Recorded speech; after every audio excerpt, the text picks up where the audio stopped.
เดี๋ยวจะบันทึกหน้าจอไว้เนาะเดี๋ยวจะลง YouTube แล้วก็แชร์ลงกลุ่มให้กับพวกเราใครที่มีทีมงานก็สามารถที่จะแชร์ลิงก์นี้เนี่ยให้กับทีมงานได้หรืออืมใครที่ฟังมื้อนี้แล้วยังบ่เข้าใจอยากฟังซ้ำๆก็สามารถที่จะไปรีรันได้เนาะใน YouTube อาจารย์ครับแต่อย่างที่บอกถ้าใครได้ฟัง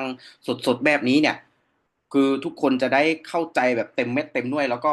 ช่วงท้ายนะช่วงท้ายสอนธรรมจะหยุดบันทึกหน้าจอเพราะช่วงท้ายเป็นอะไรที่สำคัญใครที่ได้ยู่ก็ถือว่าสำคัญเนาะโอเควะก็ถือว่าเป็นคนที่โชคดีไปอ่ะงานของพวกเราในค่ำคืนนี้ก็คือทุกคนจะได้รู้วิธีการเริ่มต้นแบบใดจึงจะได้เงินได้คำในเรียกว่า common platform ซึ่งพวกเราเริ่มต้นกันมาก็ได้1 เดือนแล้วเนาะเกือบ1 เดือนละหลายคนเข้ามาปุ๊บก็อุ้ยรู้วิธีการเริ่มต้นเนาะเริ่มที่จะจับต้นชนปลายได้ละแต่บางคนก็ยังแบบยังงงๆอยู่อาจจะหากระเข้ามา ในอาทิตย์ที่ผ่านมาหากเข้ามาเมื่อวานมื้อซืนอ่ะไผในห้องนี้ที่รู้สึกว่าตัวเองเนี่ยเข้ามาใน Common Platform แล้วยังงงบูฮู้ว่าจะเริ่มต้นแบบไหนอ่ะลองกดเลข7รัวๆให้สอนทำมึงแน่ไผที่แบบอุ้ยเคยเข้ามาแล้ว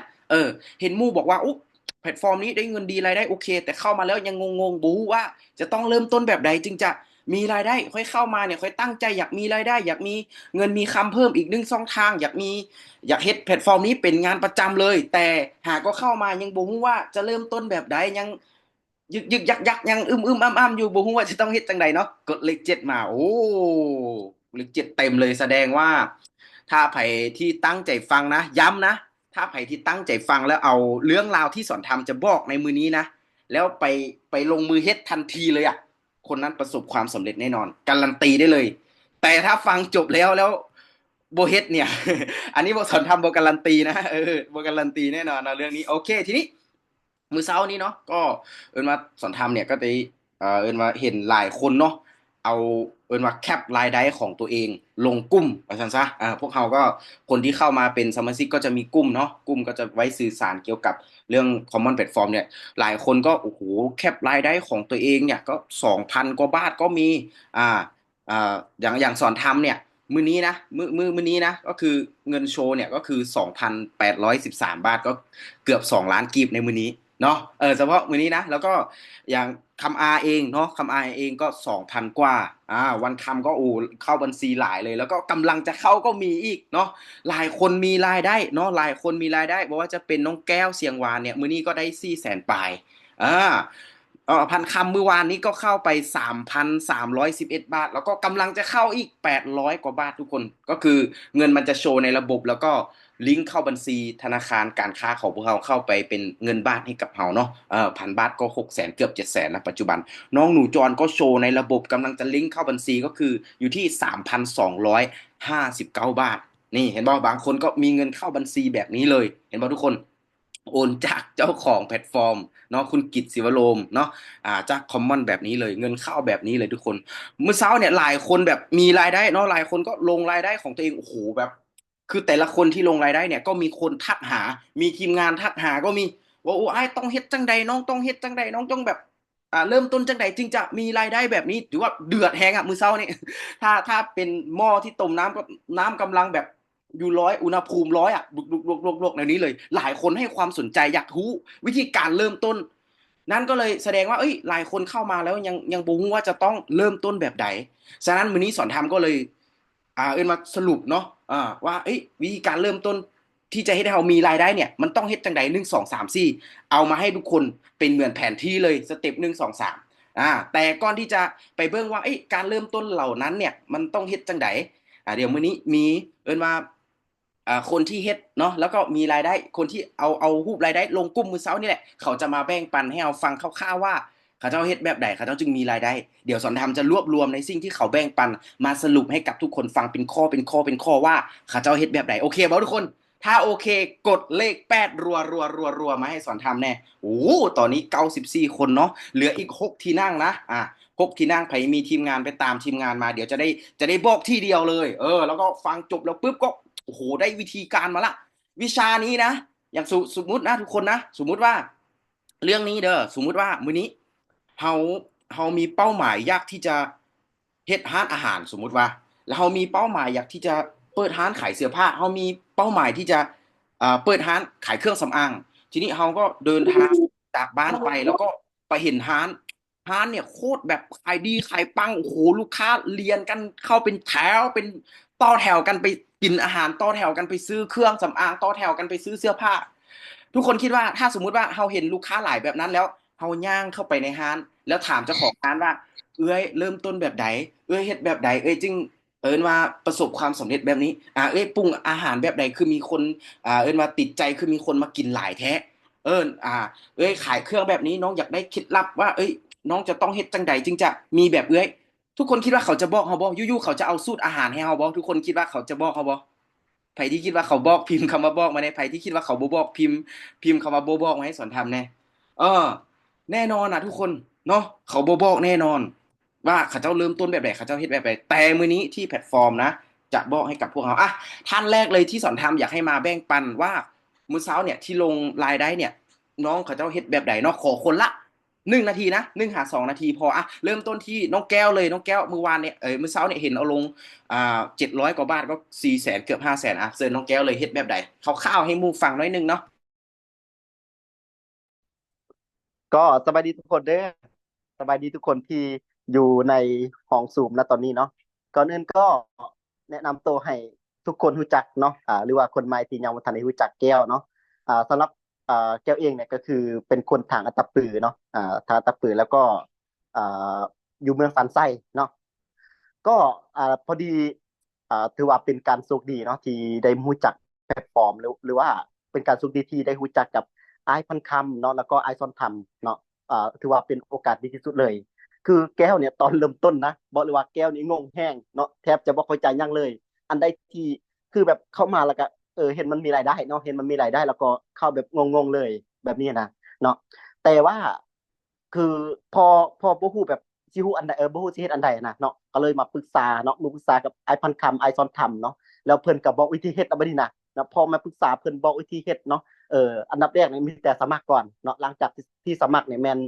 หา2 ทางเนาะ2 ทางเอาตำแหน่งเนาะครับปิดตำแหน่งเพื่อที่จะหารายได้เนาะแล้วหลังจากนั้นเนี่ยก็เพิ่นบอกให้เพิ่นว่าเฮ็ดเนาะพาไปเฮ็ดแล้วก็ไปรีดรายชื่อมาเนาะแล้วก็เอาโอกาสตัวนี้เนี่ยไปแนะนำหมู่เพื่อนเนาะโอ้โหแบบแนะนำหมู่เพื่อนเนี่ยตั้งตื่นเช้ามานะตื่นเช้ามาพอดีอันเพิ่นบอกแล้วก็เห็นมันเป็นโอกาสแล้วก็เป็น รายได้หลายเนาะก็เลยเฮ็ดแบบเต็มที่เลยเนาะเราไปจดรายชื่อแล้วก็แนะนำหมู่แนะนำเพื่อนเอาโอกาสของแพลตฟอร์มเนี่ยไปแนะนำเสนอให้กับอ่าหมู่เพื่อนของตัวเองแล้วก็แนะนำตั้งแต่เช้าจนค่ำตั้งแต่ค่ำจนดึกเฮ็ดแบบเต็มที่เลยบางทีก็แทบจะบ่ได้นอนเลยนะเนาะคือแบบเฮ็ดเต็มที่เลยแล้วหลังจากนั้นก็เรียนรู้พัฒนาตัวเองเนาะก็เฮ็ดเต็มที่มาแล้วก็ตอนนี้คือว่ามีรายได้หลายเนาะแล้วมื้อเช้าเนี่ย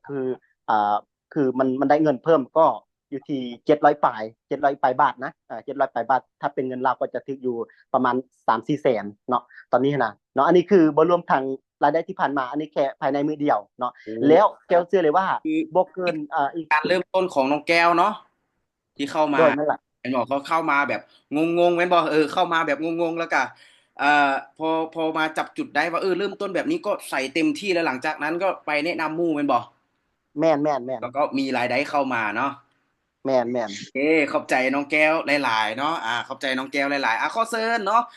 คนถัดไปอีกน้องคนหนึงนะเพิ่นซื้อน้องเจมส์น้องเจมส์ก็โอ้โหเป็นน้องไม้มาแหงเป็นน้องไม้ไฟแหงเลยน้องคนนี้เนาะเป็นคนทางสวรรณเขตน้องเจมส์สักคร่าวๆน้องเจมส์เนี่ยเข้ามาแพลตฟอร์มนี้เนี่ยเริ่มต้นแบบใดจึงน้องเจมส์จึงมีรายได้เนาะเซิร์นเลยตอนนี้99 ชีวิตโอ้โหสุดโดยโดยสบายดีไอซอนทสบายดีำและน้องเจมส์จ้าโดยและสบายดีทุกคนเด้ออันก่อนอื่นเบิดเดียวข้าพเจ้าเองก็สิแนะนำตัวให้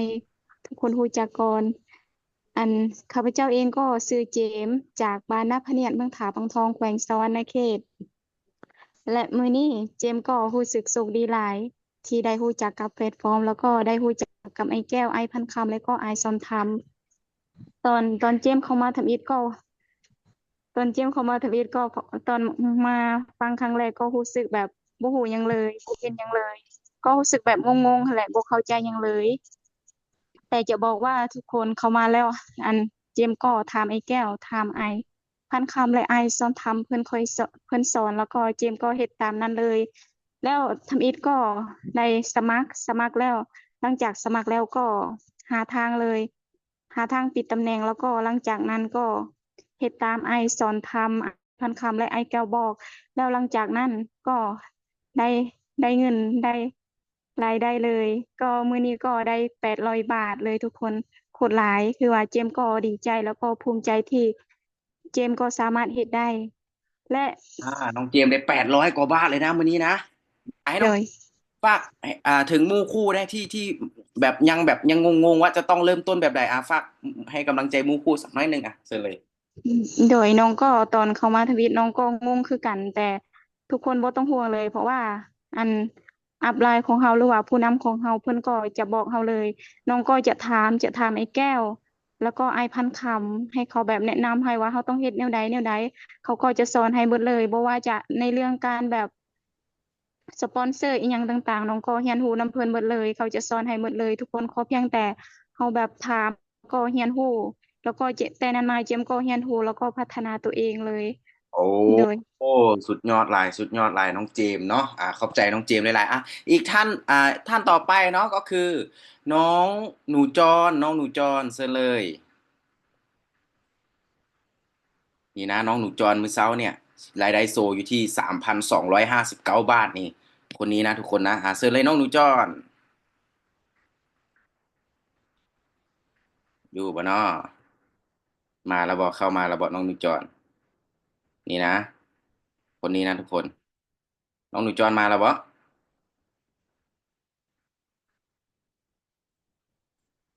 ต่อไปเลยเนาะต่อไปน้องคำอาก่อนก็ได้น้องคำอามื้อเช้านี่เท่าใดคำอาก็นี่นะทุกคนนะ2,550 บาทคำอาเชิญเลย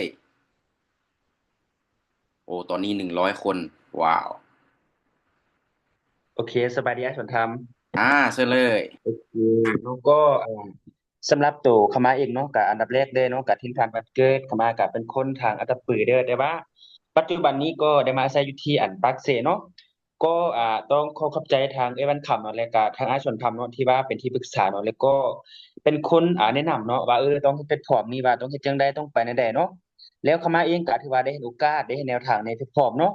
คือแรกๆที่เข้ามาในแพลตฟอร์มเนาะเป็นคนหนึงที่แบบบ่ได้เข้าใจปานใดเนาะแบบเข้ามาแบบงงๆเลยว่าต้องเฮ็ดจั่งใดวะต้องไปแนวใดวะเขาจึงสิได้เงินหั่นน่ะแต่พอเข้ามาปุ๊บเนาะค่อยมาเห็นรูปประมาณครั้งหนึ่ง2ครั้งเนาะแล้วว่าครั้งที่3นี่แหละก็รู้สึกว่าเริ่มเข้าใจเริ่มแบบได้รู้รายละเอียดได้รู้ที่ไปที่มาแบบชัดเจนหั่นน่ะพอได้รู้ตัวนี้ปุ๊บเนาะเข้ามาก็ถือว่าได้ลงมือทำเนาะเฮ็ดตามที่เพิ่นบอกเนาะเฮ็ดตามที่เพิ่นแนะนำเลยเนาะเพิ่นบอกไปซ้ายเข้ามาก็ไปซ้ายเพิ่นบอกไปขวาเข้ามาก็ไปขวาเนาะก็เฮ็ดตามที่เพิ่นบอกหมดเลย และที่สำคัญคือพอเพิ่นบอกปุ๊บเนาะอันดับแรกเลยที่เข้ามาเนาะก็ถือว่าเลือกตำแหน่งเนาะเห็นแบบตำแหน่งที่แบบโอ้โฮมันเป็นแบบตำแหน่งที่เฮ็ดให้เราได้เงินหลายนะในเบื้องต้นเข้ามาก็ถือว่าได้เลือกเอาตำแหน่งโกซึ่งเป็นตำแหน่งที่เฮ็ดให้เราแบบมีรายได้ที่หลายขึ้นหั้นน่ะเนาะพอได้เลือกตำแหน่งโกปุ๊บแล้วไปปรึกษากับเพิ่นต่ออีกแล้วเพิ่นบอกให้เข้ามาไปรีดรายชื่อเนาะคนที่เรารู้จักพี่น้องป้องปายบ่เข้ามารีดมาหมดเลยเนาะคือแต่ละมื้อน่ะรีดขั้นต่ำประมาณ30คนเนาะรีดขั้นต่ำน่ะประมาณ10คน และไปส่วนในภายในมือเดียวน่ะมันได้30คนปุ๊บพอหมดแล้ว30คนแล้วไปหาอีกเนาะคือในการหารายชื่อนี่น่ะหาจากอันเพื่อน Facebook หรือว่าพี่น้องปองปายคนที่เฮาแบบเคยไปเล่นกินเที่ยวนํกันบ่ลิดมาหมดเลยเด้ไผสิเอากับไผสิเอาก็เอาบ่เอาบ่เป็นหยังเนาะมีแต่แบบว่าเฮาเป็นคนแนะนำเป็นคนเปิดโอกาสให้กับเขาน่ะเนาะซึ่งแบบได้เห็นโอกาสตัวนี้ปุ๊บแล้วก็ได้เรียนรายชื่อมาส่วนทุกมื้อเลยพอส่วนทุกมื้อปุ๊บก็เริ่มมีทีมงานเริ่มมีองค์กรเนาะแล้วก็อ่า หลายๆคนเข้ามาก็ถือว่าเฮ็ดให้เนาะเข้ามาก็ถือว่าแบบได้ลงมือทำซ้ำๆเนาะเฮ็ดตามที่เพิ่นบอกเฮ็ดตามที่เพิ่นแนะนำแล้วก็ได้เข้าเห็นรู้ในระบบทุกอย่างเลยทุกข้อที่แบบเพิ่นจัดมาน่ะแล้วปัจจุบันนี้ก็ถือว่าเนาะสำหรับมื้อนี้เนาะก็เฮ็ดให้เข้ามาเนาะสามารถที่จะมีรายได้อยู่ที่2,550บาทเนาะก็บ่คิดบ่ฝันเลยเป็นเพียงเด็กธรรมดาคนหนึงแต่ก็ยังสามารถเฮ็ดได้เนาะแล้วเชื่อว่าหลายๆคนที่เข้ามาในแพลตฟอร์มอันนี้น่ะเชื่อว่าทุกคนเฮ็ดได้อย่างแน่นอน พอเพียงแต่ทุกคนเปิดโอกาสให้กับตัวเองเชื่อว่าทุกคนเฮ็ดได้แน่นอนเด้อโอเคทุกคนเนาะสุดยอดหลายให้ทุกคนกดเลข8รัวๆเนาะเพื่อเป็นการขอบใจทั้ง กี่ท่านนะ3-4ท่านเนาะที่แบ่งปันเมื่อกี้นี้ที่จริงยังมีอีก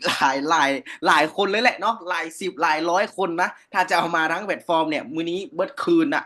มื้อนี้เบิดคืนมื้ออื่นก็ยังบ่จบอ่ะทุกคนเนาะฉะนั้นมื้อนี้เอาแค่น้ำจิ้มพอเนาะเอาแค่น้ำจิ้มพอเนาะฉะนั้นบอกเลยว่ากลุ่มคนเหล่านี้เนี่ยที่เอิ้นว่าทั้งรุ่นอ้ายรุ่นเอื้อยที่เพิ่นเข้ามาก่อนแล้วที่เพิ่นแบ่งปันเมื่อกี้เนี่ยหรือหลายๆคนที่เขาเจ้าเฮ็ดได้เนี่ยทุกคนเขาก็บ่ได้เก่งเขาก็บ่ได้เป็นมาก่อนเขาก็บ่ได้มีความรู้ด้านนี้มาก่อนเขาก็บ่ได้มีประสบการณ์ในด้านนี้มาก่อนแต่สิ่งเดียวที่เขามีก็คือเขาอยากที่จะพัฒนาตัวเองอยากที่จะมีชีวิตที่ดีขึ้นอยากที่จะมีเงินมีคำว่าซั่นซะพอเขาเห็นโอกาสว่าแพลตฟอร์มนี้เนี่ยมันสามารถที่จะสร้างรายได้ให้เขาได้เขาก็เลยเข้าไปทุกสิ่งทุกอย่างก็คือเริ่มต้นจากศูนย์แล้วก็เรียนรู้พัฒนาตัวเองไปทีละก้าวทีละก้าวพอจับจุดได้ว่าต้องเริ่มแบบนี้เฮ็ดแบบนี้เขาก็เฮ็ดตามระบบแล้วก็ได้เงินจริงๆจังๆฉะนั้นทุกคนมื้อนี้สอนธรรมก็เลยรวบรวมเนาะเอาสิ่งที่เขาเฮ็ดแล้วมีรายได้เนี่ยรวบรวมมาคัดมา5ข้อทุกคนคัดมา5ข้อนะเริ่มต้นง่ายๆทุกคนสามารถที่จะเฮ็ดได้และทุกคนก็สามารถที่จะสำเร็จได้ด้วย5ขั้นตอนดังนี้จับตาฟังดีๆนะ5ขั้นตอน5ข้อต่อไปนี้นะฟังดีๆทุกคนอย่าลูกออกไปไซเด็ดขาดเนาะเอาเจี้ยเอาปึ้มเอาอย่างมาจดได้เลยถ้าจดได้เนาะจื้อดีกว่าจดบ่เพิ่นว่าถ้าจื้อบ่หมดจดดีกว่าแล้วเอาไปว่าฟังซ้ำๆเอาไปทำความเข้าใจซ้ำเนาะทุกคนเนาะซึ่ง5ขั้นตอนที่สอนธรรมจะเล่าต่อไปนี้ถือว่าเป็น5ขั้นตอนที่ทุกคนในแพลตฟอร์มนี้เขาเฮ็ดกันแล้วเขาจะประสบความสำเร็จนะทุกคนถ้าเปรียบเหมือนร้านอาหารหรือร้านขายเสื้อผ้าอะไรทำไมที่สอนธรรมเล่าไปเมื่อกี้เนี่ยมันก็เปรียบเหมือนการว่าขั้นตอนในการปรุงอาหารสูตรในการเฮ็ดอาหารว่าซั่นซะเฮ็ดอันใดมันจะแซ่บจังสมมุติว่าขายเครื่องสำอางเขามีกลยุทธ์อันใด1 2 3 4เนี่ยเขาเฮ็ดแบบใดเขาคือขายดีนะอันนี้คือสอนทำคัดกรองมาให้ทุกคนละซึ่ง5ข้อนี้ถ้าไผฟังแล้วแบบเอาไปปฏิบัติตัวจริงคนนั้นรอดมันจะบ่ได้มีแค่เฮาคนเดียวรอดนะคือทั้งครอบครัวเฮาเลยมีชีวิตที่ดีขึ้นทั้งครอบครัวประสบความสำเร็จไปเลย5ข้อนี้ถือว่าถ้าไผเฮ็ดคือเป็น5ข้อที่จะพลิกชีวิตของพวกเราเลยก็ว่าได้ข้อแรกที่เขาเจ้าเฮ็ดก็คือง่ายๆสมัครนะทุกคนนะสมัครและเลือกตำแหน่งว่ารับรายได้ตามเป้าหมายเนาะทุกคนเนาะ1ก็คือสมัครแล้วก็เลือกตำแหน่งรับรายได้ตามเป้าหมายไผที่อยู่ในห้องนี้ยังบ่ได้สมัครกดเลข0มาไผสมัครกดเลข1เนาะทุกคนในห้องนี้ไผที่สมัครละกดเลข1มาไผที่ยังบ่ได้สมัครกดเลข0มาเนาะที่แบบทางผู้นำทีมของเราขอเบอร์โทรวันเดือนปีเกิดเนี่ยมีคนที่ยังบ่สมัครนำบ่นี่โอ้เลข0มีนะเลข0มีนะน้องแปมเลข0โอ้อีกครั้งหนึ่งเนาะยังบ่ได้สมัครกดเลข0ถ้าสมัครแล้วกดเลข1นะโอ้เลข0หลายเลยดินี่ป้าเนาะตกใจยังบ่ได้สมัครหลายคนเลยเนาะโอเคดีเลยจะได้รู้วิธีการเริ่มต้นเนาะไผที่ยังบ่ได้สมัครเนาะแล้วยังบ่ได้ยังบ่ได้รหัสนะกดเลข0มาหรือถ้าไผที่สมัครแล้วกดเลข1มาเนาะทุกคนเนาะโอเคอันดับแรกเราต้องสมัครก่อนเนาะเราต้องสมัครก่อนนะโอเคโอ้เลข0เต็มเลยนะไผที่ยังบ่ได้สมัครทักหาคนที่แนะนำเรามาเนาะน้องเวียงแก้วเสียงหวานนี่ก็ยังบ่ได้สมัครเนาะไผที่ยังบ่ได้สมัครกดเลข0ไผที่สมัครได้รหัสแล้วกดเลข1เนาะฉะนั้นจบห้องประชุมนี้ไปเฮารีบทักหาคนที่แนะนำเรามาได้เลยทักหาผู้นำทีมเราก็ได้เนาะผู้นำทีมเราก็จะมีวันน้องวันคำเนาะพันคำหนูจอนั่นบ่ล่ะน้องสวยน้องทองใสคำไอเมฆแม่นบ่คำสิงแก้วแล้วก็ดาวเวียงเนาะคือถ้าเฮายังบ่ได้รหัสรีบทักไปหาละไปขอรหัสคืออันดับแรกเฮาต้องสมัครก่อนนะสมัครให้ได้รหัสก่อนน้องเจมส์ก็ยังบ่สมัครบ่น้องเจมส์แชร์รายได้เมื่อกี้ยังบ่ได้สมัครบ่เข้าใจผิดบ่นี่หรือสอนทำสื่อสารบ่เข้าใจบ่เนาะโอเคน้องเจมส์บอกว่าพิมพ์ผิดโอเคอันดับแรกเราต้องสมัครยังบ่พอนะสมัครแล้วก็เลือกตำแหน่งเป็นหยังเราต้องสมัครเพราะว่าพอเราสมัครไปปึ๊บเนี่ยเราจะได้รหัส ID เป็นของตัวเองเราจะได้รหัสสมาชิกเป็นของตัวเองเพราะถ้าเราบ่มีรหัสสมาชิกเป็นของตัวเองเนี่ยสมมุติว่าเราไปเฮ็ดสมมุติว่าเราไปแนะนำหมู่ซื้อสินค้าหรือไปแนะนำหมู่ซื้อมีลูกค้าซื้อสินค้ากับเราได้ PV ได้หยังแม่นบ่ล่ะแน่นอนอยู่แล้วถ้าเราบ่มีรหัส ทางแพลตฟอร์มก็บ่ฮู้ว่าจะโอนเงินเข้าบัญชีผู้ใดโอนเงินเข้ารหัสผู้ใดฉะนั้นอันดับแรกเราต้องสมัครเพื่อให้เราเนี่ยมีตัวตนกับทางแพลตฟอร์มก่อนแล้วเวลาที่ทางแพลตฟอร์มจะโอนเงินเขาก็จะโอนเงินเข้ารหัสของเราเข้าบัญชีของเรานั่นเองหลังจากที่สมัครแล้วปุ๊บให้เราเลือกตำแหน่งเนาะเลือกตำแหน่งรับรายได้ตามเป้าหมายของเราเลยตามเป้าหมายของเราเลยนะทุกคนซึ่งเข้ามาในแพลตฟอร์มนี้เนี่ยเขาเอิ้นว่าจะมีเครื่องผลิตเงินให้กับเราเครื่องผลิตเงินให้กับเราซึ่งเครื่องผลิตเงินนี้เนี่ยมันจะมีตั้งแต่ระดับน้อยระดับกลางแล้วก็ระดับหลายเลยแหละระดับที่แบบเราสามารถที่จะรับรายได้แบบเต็มแม็กเลยถ้าเทียบเหมือนเอิ้นว่าร้านคาเฟ่ก็จะเป็นร้านน้อยร้านกลางแล้วก็ร้านใหญ่ถ้าเป็นร้านขายเครื่องเนี่ยก็ถ้าร้านน้อยก็ผลตอบแทนก็น้อยแม่นบ่ทุกคนถ้าร้านกลางก็ผลตอบแทนก็ระดับหนึ่งถ้าร้านใหญ่ก็ผลตอบแทนก็สูงฉะนั้นจนทามองว่าถ้าจะเฮ็ดก็คือเฮ็ดให้มันใหญ่ไปเลยเฮ็ดให้มันสุดไปเลยทุกคนฉะนั้นเพิ่นก็มีเอิ้นว่าตำแหน่งเนาะตำแหน่งให้เราเลือกมีเครื่องผลิตเงินให้เราเลือกก็จะมีอยู่4ตำแหน่ง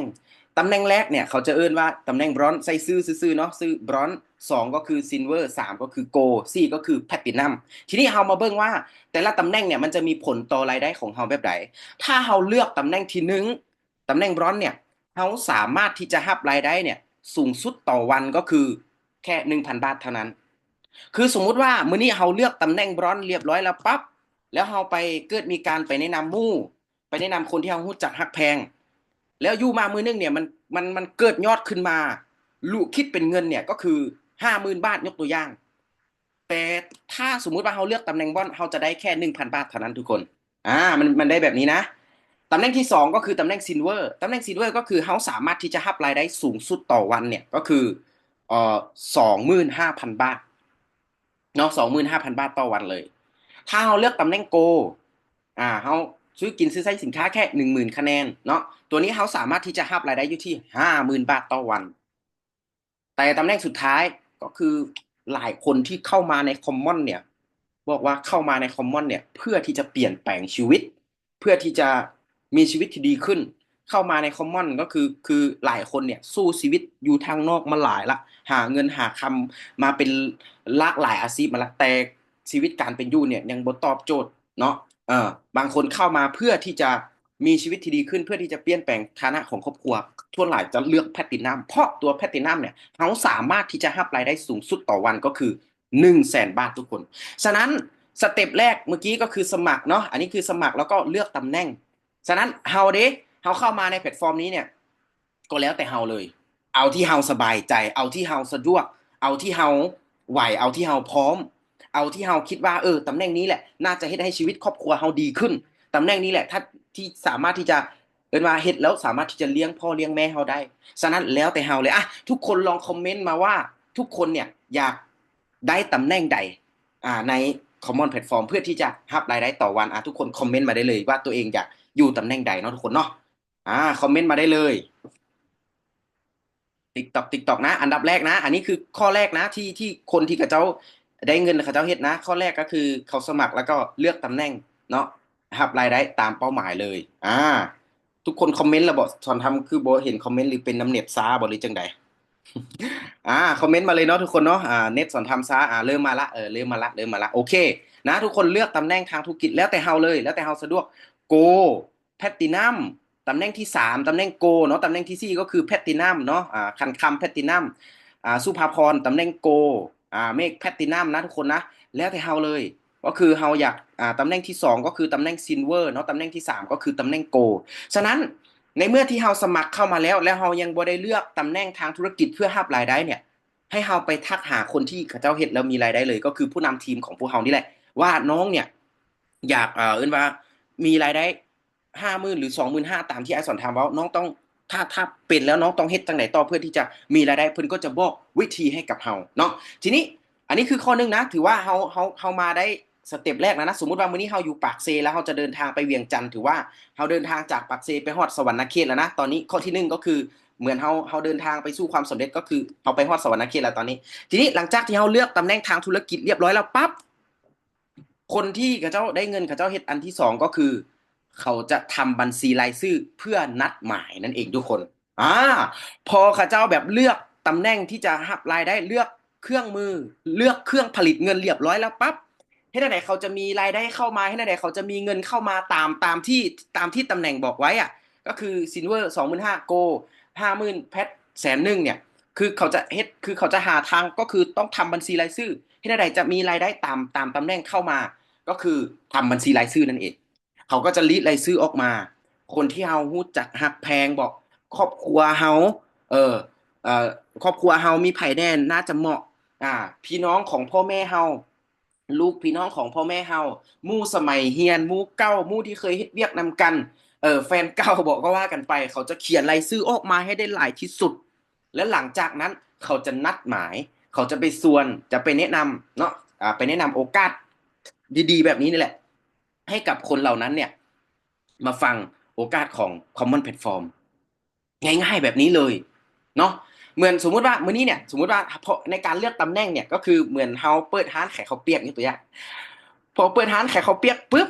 แล้วเฮาบ่เฮ็ดที่จะบ่หาวิธีที่จะดูดลูกค้าดึงลูกค้าเข้ามาร้านคิดว่าเฮาจะได้เงินบ่ทุกคนบ่ได้เนาะสมมุติว่าเปิดร้านลงทุนเป็นร้อยล้านสมมุติว่าเปิดร้านขายข้าวเปียกต้มน้ำซุปอะไรทำไมเจียมเนื้อเจียมอะไรทำไมหมดละปิดร้านปึ้งทุกคนคิดว่าจะมีเงินเข้าร้านบ่มีเนาะฉะนั้นคนที่สำเร็จเขาเฮ็ดก็คือหลังจากที่เขาเลือกตำแหน่งทางธุรกิจเรียบร้อยแล้วปั๊บเขาก็จะทำบัญชีรายชื่อว่าเขาจะไปแนะนำคนกลุ่มใดเพื่อให้เข้ามารู้จักกับแพลตฟอร์มนี้แล้วก็จะมีรายได้นั่นเองทุกคนใครเข้าใจข้อที่1กับข้อที่2ข้อที่1กับข้อที่2กดเลข3รัวๆมาถ้าใครเข้าใจกดเลข3มา1สมัครแล้วก็เลือกตำแหน่งถ้าเฮาสมัครแล้วเฮายังบ่ได้เลือกตำแหน่งแสดงว่าเฮายังบ่ได้เฮ็ดข้อ1นะเฮาต้องเฮ็ดข้อ1ให้มันจบซะก่อนเด้อทุกคนเด้อเฮาต้องเฮ็ดข้อ1ให้มันจบซะก่อนนะโอเคบ่อันนี้ข้อ1ข้อ2ก็คือหลังจากที่เฮาเลือกตำแหน่งแล้วปึ๊บถ้าเฮายังบ่ทำบัญชีรายชื่อก็แสดงว่าเฮายังบ่ได้เฮ็ดข้อ2ก็ถือว่ายังบ่ตามยังเฮาเดินตามสเต็ปบ่ถูกฉะนั้นเฮาต้องเฮ็ดบัญชีรายชื่อก่อนรีดรายชื่อออกมาก่อนโอเคบ่ทุกคนโอ้ทุกคนเข้าใจสุดยอดหลายทีนี้ไปต่ออันที่3เขาเจ้าเฮ็ดแบบใดสเต็ปที่3เขาเจ้าเฮ็ดแบบใดสเต็ปก็คือหลังจากที่รีดรายชื่อเรียบร้อยแล้วปั๊บหลังจากที่มีกลุ่มเป้าหมายเรียบร้อยแล้วปั๊บเฮ็ดจังไดต่อเขียนรายชื่อแล้วปะไว้แล้วจะได้เงินบ่ได้เนาะทุกคนเนาะเขียนรายชื่อแล้วก็โอ้รายชื่อค่อยเป็น100รายชื่อพับปึ้มปั๊บนอนมื้ออื่นค่อยได้เงินแน่นอนแบบนี้ได้บ่ได้นะทุกคนนะ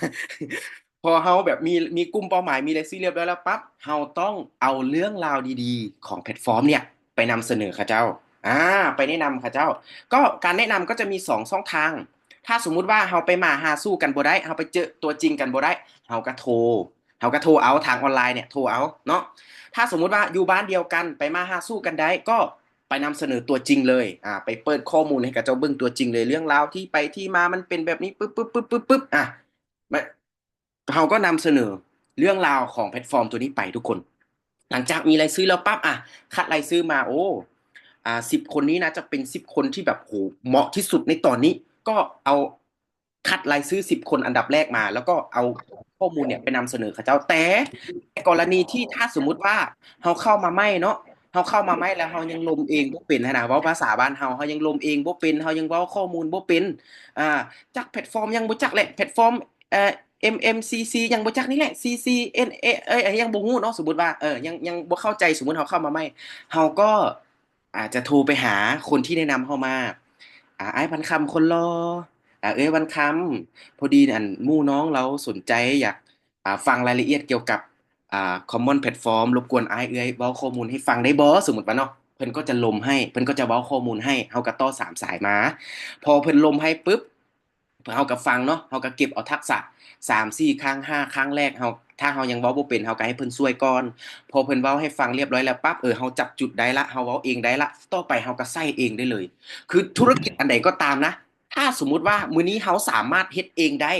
เฮาสามารถที่จะเฮ็ดเองได้แล้วก็สอนต่อได้เนี่ยโอ้โฮบอกเลยว่าเฮาจะประสบความสำเร็จไว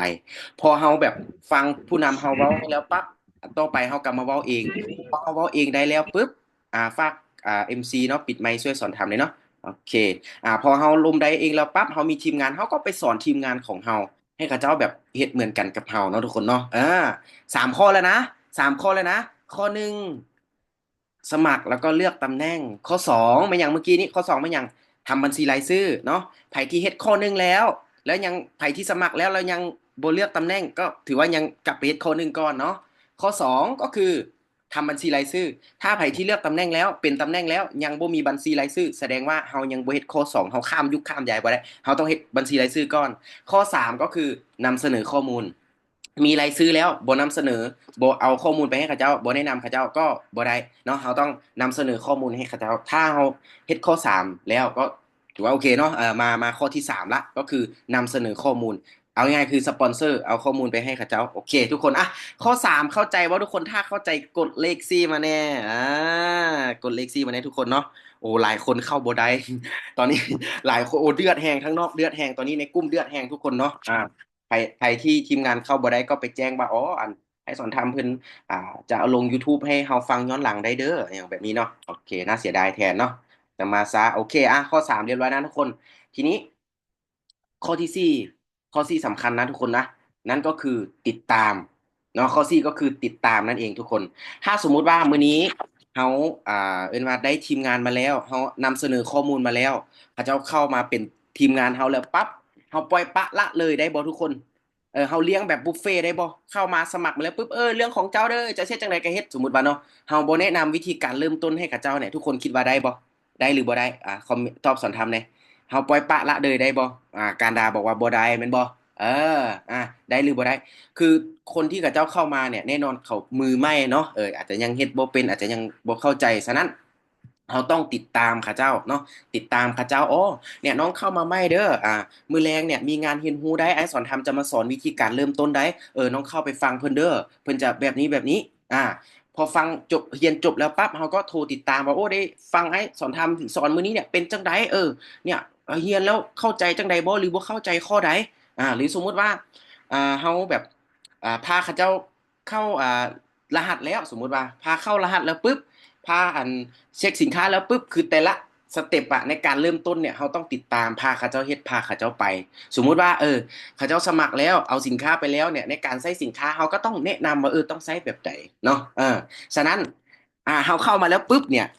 เราแบบเลือกตำแหน่งแล้วรีดรายชื่อแล้วแล้วก็ส่วนเขาเจ้าเข้ามาแล้วเขาเจ้าสมัครแล้วปุ๊บแล้วปล่อยเขาเจ้าเลย บ่แนะนำวิธีการเริ่มต้นให้กับเจ้าเลยบ่บอกวิธีการเริ่มต้นเลยแบบนี้มันก็บ่ได้ทุกคนเนาะฉะนั้นเราต้องติดตาม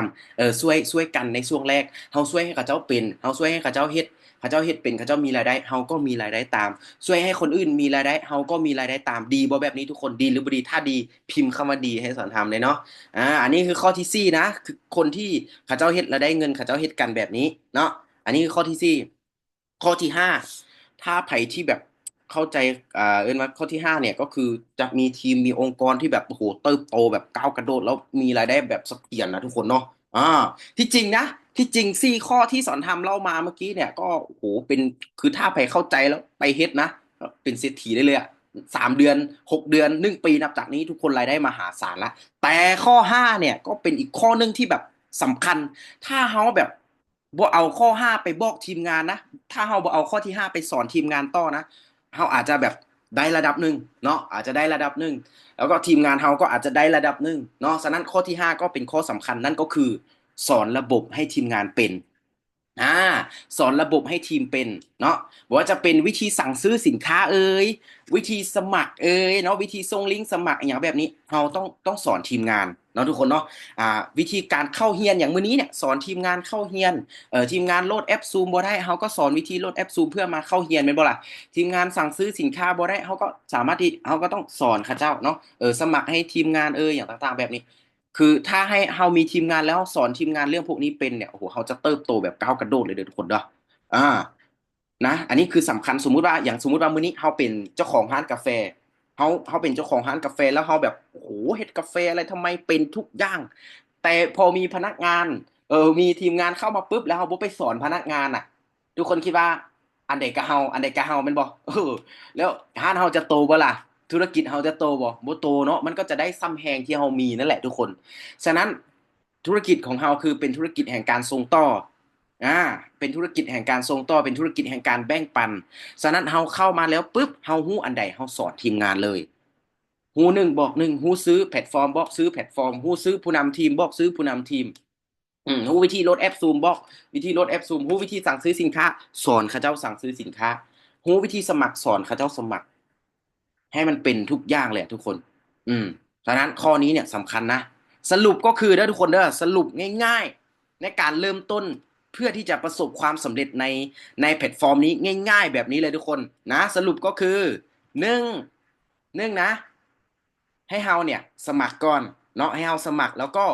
เลือกตำแหน่งทางธุรกิจเนาะตามเป้าหมายของเฮาเลยอันนี้คือข้อที่หนึ่งนะเฮาสมัครแล้วก็เลือกตำแหน่งเพื่อที่จะรับรายได้แล้วแต่เฮาสะดวกแล้วแต่เฮาพร้อมเลยตัวนี้แล้วแต่เฮาพร้อมเลยเฮาอยากมีรายได้เท่าใดก็แล้วแต่เฮาเนาะพอเลือกแล้วปั๊บทำบัญชีรายชื่อต้องมีรายชื่อนะอย่างสมมุติว่ามื้อนี้ถ้าเจ้าอยากเปิดร้านขายข้าวเปียกบ่ฮู้ว่าจะไปเปิดอยู่จุดใดบ่ฮู้ว่าจะไปเปิดอยู่มุมใดบ่มีกลุ่มเป้าหมายบ่ฮู้จุดบ่ฮู้บ่อนอยู่ๆแล้วไปเปิดไผจะมากินข้าวเปียกเฮาแม่นบ่ล่ะเฮาต้องมีกลุ่มเป้าหมายเฮาต้องมีบัญชีรายชื่อว่าเฮาจะเปิดให้เขาร้านข้าวเปียกเนี่ยเพื่อรองรับคนกลุ่มใดมาจากไสแม่นบ่เหมือนกันอันนี้เช่นเดียวกัน พอเลือกแล้วปุ๊บเราก็ทำบัญชีรายชื่อว่าเราจะไปแนะนำคนกลุ่มใด3พอมีบัญชีรายชื่อปุ๊บเรานำเสนอข้อมูลทางออฟไลน์หรือแล้วก็ทางออนไลน์ให้กับเจ้าได้เลยเนาะอันที่4ก็คือติดตามวิธีการเฮ็ดวิธีการลงมือเขาเจ้าว่าเขาเจ้าเฮ็ดเป็นบ่ถ้าเขาบ่ฮู้อันใดเราก็สอนเขาเจ้าอัน4ง่ายๆแบบนี้เลยเนาะอันที่5ก็คือสอนระบบให้ทีมงานเป็นวิธีสั่งซื้อวิธีสมัครอย่างแบบนี้เนาะแต่สมมุติว่าสอนทำอ่า อ๋อมีคนจะสอนแทนบ่นี่มีคนจะโอเคเดี๋ยวมื้อนี้สอนทำขอสอนก่อนเนาะ แต่บางคนอาจจะคิดว่าโอ้ไอ้สอนทำอุ้ยน้องหาก็เข้ามามื้อแรกเลยน้องหาก็เข้ามามื้อแรกแล้วน้องยังแล้วน้องจะไปติดตามผู้ใดแล้วน้องจะไปสอนผู้ใดล่ะก็ถ้าสมมุติว่าเขาเข้ามาไม่ไหม้อย่างมื้อวานมื้อซืนเนี่ยสมมุติว่าเนาะเขาเข้ามาไม่ไหม้มื้อวานมื้อซืนก็เฮ็ดข้อที่หนึ่งสมัครแล้วก็เลือกตำแหน่งตามเป้าหมายหลังจากนั้นเนาะให้เราทำบัญชีรายชื่อแล้วก็นัดหมู่นัดคนที่เรารู้จักเนี่ยมาฟังข้อมูลหลังจากที่เขาเจ้าสมัครเป็นทีมงานให้แล้วปุ๊บ เขาเจ้ามาเฮ็ดกับเฮาแล้วปุ๊บหลังจากนั้นเฮาจึงเอาข้อที่สี่ก็คือติดตามติดตามเขาเจ้าพาเขาเจ้าเข้าเรียนพาเขาเจ้าเฮ็ดอันนี้สอนที่เฮาเป็นหั้นน่ะอันที่สี่ก็เช่นเดียวกันเนาะทุกคนอันที่ห้านะอันนี้ข้อที่ห้าก็เหมือนกันเนาะ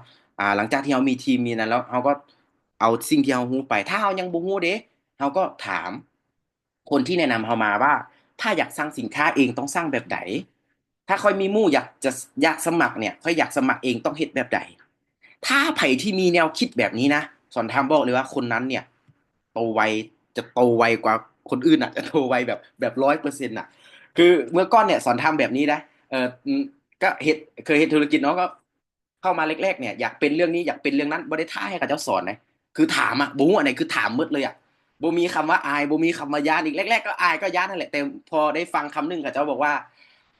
ไอคูเนี่ยบ่ได้ความรู้เนาะไอซูเนี่ยบ่ได้เป็นแฟนหลังจากนี้ได้ฟังคำนี้ปั๊บบ่สนเลยอันใดที่เฮ็ดให้ตัวเองเติบโตเนี่ยถามเมื่อสมัยนั้นเนาะฉะนั้นเนี่ย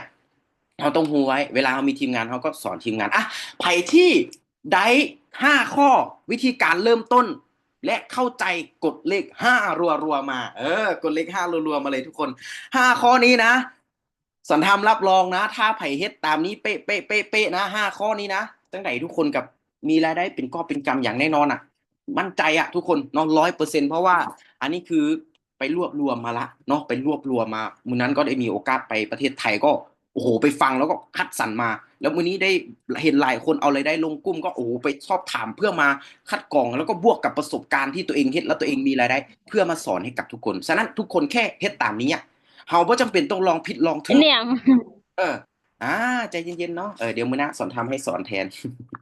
เราบ่จำเป็นต้องลองผิดลองถูกเลยในธุรกิจนี้ก็คือมีต้นแบบให้กับพวกเราเบิดเลยโอเคเนาะสำหรับภาคสอนทำนะมีประมาณนี้ทุกคน5ข้อประมาณนี้ช่วงต่อไปนี้ถือว่าเป็นช่วงที่สำคัญด้วยทุกคนเด้อเป็นช่วงที่สำคัญเป็นข่าวดีฉะนั้นยังเหลืออีก2ที่นั่งไผจะเป็นผู้โชคดีก็แชร์ลิงก์ไปให้กับทีมงานเราเข้ามาเหลืออีก1ที่นั่งหมดแล้วเต็มแล้วตอนนี้100คนเนาะ ปุ๊บปั๊บเลยเนาะข่าวต่อไปนี้ถือว่าเป็นข่าวดีเป็นข่าวดีทุกคนเป็นข่าวที่เอิ้นว่าเดี๋ยวบ่บอกดีกว่าให้พวกเราไปฟังเองเนาะบอกเลยว่าบุคคลท่านนี้เป็นคนที่โอ้โหสอนธรรมเนี่ยนับถือแล้วก็เป็นคนที่โคตรเก่งเลยว่าได้แต่ก่อนที่จะไปพบกับเพิ่นเนาะสอนธรรมอยากมีเอิ้นว่าข้อคิดเนาะสอนธรรมไปเจอมาแล้วสอนธรรมโคตรมักเลยเนาะทุกคนเขาบอกว่า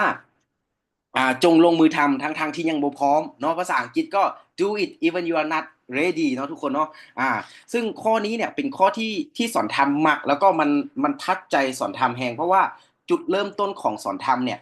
ก็เป็นแบบนี้เช่นเดียวกัน ตอนที่สอนทำเริ่มต้นแรกๆที่เข้ามาเฮ็ดธุรกิจเนี่ยเริ่มเข้ามาในวงการออนไลน์เนี่ยสอนทำเริ่มต้นจากที่บ่ได้พร้อมเลยทุกคนมีเงินแค่แสนกีบนะในการเริ่มต้นเฮ็ดธุรกิจเข้ามาในวงการออนไลน์ของสอนทำฉะนั้นทุกคนสอนทำอยากจะบอกกับทุกคนว่าจงกล้าลงมือทำในวันที่เรายังบ่พร้อมอ่ะทุกคนเพราะความพร้อมมันบ่มีอยู่จริงทุกคนมาแม่นบ่ความพร้อมมันบ่มีอยู่จริงอ่ะทุกคนถ้าเราพร้อมแล้วเราจะเฮ็ดหยังแม่นบ่ทุกคนถูกบ่ฉะนั้นเรามีเท่าใดเรามีแรงเท่าใดลงมันเต็มที่ไปเลยเฮ็ดมันเต็มที่ไปเลยเพราะความพร้อมมันบ่มีอยู่จริงการเริ่มต้นใหม่หลายๆอย่างบ่ว่าจะเป็นเริ่มต้นธุรกิจเริ่มต้นชีวิตใหม่แล้วสอนทำเชื่อว่าทุกคนที่หลายคนที่ประสบความสำเร็จระดับโลกเนี่ยเขาเจ้าก็เริ่มต้นจากบ่ได้พร้อมเขาเจ้าก็เริ่มต้นจากโรงรถมาก่อนเนาะเขาเจ้าก็เริ่มต้นจากนี่แหละห้องออฟฟิศเล็กๆน้อยๆที่เขาเจ้าบ่ได้พร้อมมาก่อนน่ะฉะนั้นคือเฮามีแต่ลุยอย่างเดียวทุกคนลงมือทำเท่านั้นเวลาเฮาเฮ็ดไปแล้วเฮาเจออุปสรรคเจอปัญหาเฮาก็แก้ไขมัน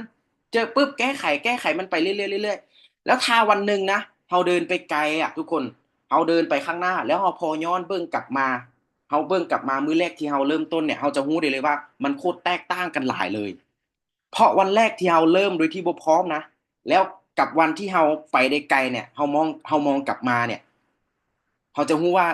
วันแรกที่เฮาเฮ็ดเนี่ยมันบ่มีหยังที่เป็นตาย้านเลยนะทุกคนมันบ่มีหยังที่เป็นตาย้านเลยฉะนั้นมันมีแค่ใจทุกคนใช้ใจใช้ความกล้าทิ่มความอายทิ่มความยึดติต่างๆทิ่มความแบบย้านหยังต่างๆออกไปให้เบิดตัดออกไปให้หมดเพราะมันบ่ได้มีผลต่อชีวิตเฮาฉะนั้นใช้ความกล้าลงไปอย่างเดียวถึงจะบ่พร้อมหลายๆอย่างแต่เฮาก็มีนี่แหละมี1สมอง2มือเนาะลงมือทำมันเต็มที่เฮาบ่จำเป็นต้องท่าแรงบันดาลใจจากไผทุกคนเฮาสร้างมันขึ้นมาได้ด้วยตัวเองเนาะทุกคนเนาะสร้างโอกาสให้กับตัวเองสร้างวันดีๆให้กับตัวเองทุกคนเพราะชีวิตดีๆเนี่ยเริ่มต้นจากการให้โอกาสตัวเองเริ่มต้นจากการลงมือทำโดยที่ยังบ่พร้อมนั่นเองทุกคนเนาะอันนี้ก็คืออยากที่จะมามาเป็นกำลังใจให้กับทุกคนเนาะแล้วก็ช่วงต่อไปนี้เนี่ยเป็นช่วงที่ว่าสำคัญเนาะเป็นช่วงที่อย่างที่บอกเป็นช่วงที่ข่าวดีที่ทุกคนบ่ควรพลาดเลยก็ว่าได้เนาะทุกคนเนาะเป็นช่วงที่ทุกคนบ่ควรพลาดเนาะเป็นช่วงที่เอ่อถ้าไผพลาดเนี่ยโอ้โหอ่ามันคือชีวิตนี้เนี่ยเขาจะเสียโอกาสดีๆในชีวิตไปเลยก็ว่าได้ทุกคนเนาะฉะนั้นมาฟังข่าวดีนํกันว่าบุคคลท่านนี้เนี่ยเพิ่นจะมาแจ้งข่าวดีอหยังให้กับพวกเราซึ่งบุคคลท่านนี้ก็เป็นคนที่บอกเลยว่ามีประสบการณ์ในธุรกิจเรื่องนี้มา30กว่าปีทุกคนแล้วตัวของเพิ่นนะอยู่ในประเทศไทยนะอาจารย์ท่านนี้นะโอ้โหวงการใดบ่ว่าจะธุรกิจใดก็ตามวงการใดก็ตามอ่ะต้องการบุคคลท่านนี้อะยากที่จะไปร่วมทีมนำยากที่จะไปเฮ็ดธุรกิจนำเพราะถ้าบุคคลท่านนี้ไปยุ่งใส่ไปยุ่งธุรกิจใดธุรกิจนั้นโตอะทุกคนเติบโตแบบโอ้โหรายได้เนี่ยซ้ำสิเอาเว้าภาษาบ้านเฮาเนาะทุกคนเนาะแล้วตัวของเพิ่นเองนะได้ว่าประสบความสำเร็จเนาะรับรายได้หลัก2-3แสนบาทต่อเดือน4แสนบาทต่อเดือน เพราะเพิ่นเนี่ยก็ว่าเป็นอาจารย์ของสอนธรรมที่สอนธรรมโคตรนับถือเลยอะเนาะมีมือดีได้ก็ย้อนเพิ่นนี่แหละทุกคนแล้วตัวของเพิ่นเองผ่านมาเนี่ยก็ว่าได้ลงทุนไปเรียนรู้เนาะหลายๆที่หลายๆบ่อนลงทุนกับการเรียนรู้โอ้โหหมดเงินหลายแสนหลายล้านบาทเลยแหละเนาะไปเอาความรู้จากคนที่ประสบความสำเร็จระดับโลกแล้วมาส่งต่อให้กับพวกเราฉะนั้นมื้อนี้เพิ่นจะมาแจ้งข่าวดีให้กับพวกเราเนาะขอให้ทุกคนกดเลข9รัวๆต้อนรับท่านอาจารย์ภัคพลค่ายสงครามกันเลยครับผมสบายดีครับทุกคนนะครับได้ยินเสียงชัดไหมชัดเจนครับ เห็นนะครับ ชัดเจนครับ100 คนในห้องนี้เนาะถือว่าพวกคุณเป็นคนที่ใช้เวลาที่มีประสิทธิภาพเนาะ